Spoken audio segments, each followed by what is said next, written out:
Riggz. Story. Part 3. Yeah. So now you got a little background upon the matter. Every dream I had as a kid ended up in fucking shatters. But it didn't end there. Fast forward a few years after I moved around a lot. Wasn't trying to be some top boy, now I just chilled around the block. 12 years, used to hotel up with my brother and his mates. Used to get all lippy, but they'd all put me back in my place. Used to wash cars to make some peas, take it home to show my mum, and Paul would take it all away from me. Had a camera on my door so he could see us move about, but that's not the worst part. The worst part was when I came down one night to nick some food, saw him dead naked on the couch. Some other situations happened that I can't bring myself to speak about. Then parts of the story sit straight there in my head. As my nan used to say, some things are better left unsaid. Spent most of my days down at nan's cooking cakes and pies, making quiches, playing Ludo. For me that was the life. Her house was always my safe place. I told her everything. She'd always hear me out. Wouldn't judge or say a thing. My brother gave me wisdom every time he spoke.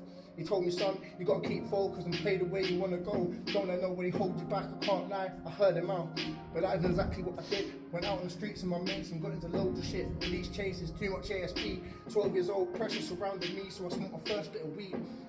It took me to a place where I felt a couple of things. First it was the peace, and then second I started seeing things. 13 went through a dark year indeed. Was accused of some things that were far from the truth. Made everyone look at me funny, shouting bare abuse, threats over Facebook, and a couple tried to follow through. But I'm a West Ham fan, I stood my ground, waiting for them to make that move. A few years rolled on by. At 15 I was heavy on the high, smoking weed seemed to make it feel alright. It numbed me to the pain, the trauma that I felt seemed to go away. Like popcorn, I was never sober. Always in the days, taking weed from the biggest dealers on the estate. Sometimes I pay it late and wake up worried about the day, but that still exactly stopped me getting more when the offer was on my plate. 15, I started exploring music and finally found my passion. It was rapping. Spat a cold 16 by the Merlin. Everyone around me gassing. Every time I came out, they all wanted me to spit a rhyme. I can't lie, I brought the vibe. They all loved it, running up the hype. 16, I thought I found the love of my life. Turned out it was Satan in disguise. Gave my all to someone without a heart. She twisted me up, spat me out, ripped my heart apart. She slept around, played with all my feelings and all my intentions. Laughed at how I dressed and how I looked and how I spoke. Had me questioning my whole reflection. She left me broken, cold and like I wanted to leave. But every time I went to leave, she called me back again and stupid me running to her beck and call. Till one day I found some shit I hoped to never see. In that moment in my heart, I knew it was time to leave, so I left. I promised myself I'd never let myself get that deep about someone again. As I crumbled in my mum's arms, sat up all night crying over a dumb bitch who didn't give a shit. Only talent that she had was lying, telling me shit never happened when the proof was in the pie. 16 years old, I was ready to take my life, but along came someone who really saved my life.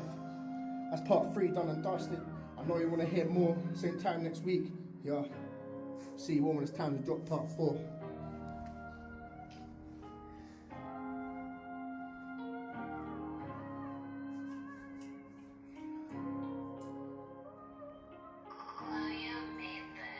Story.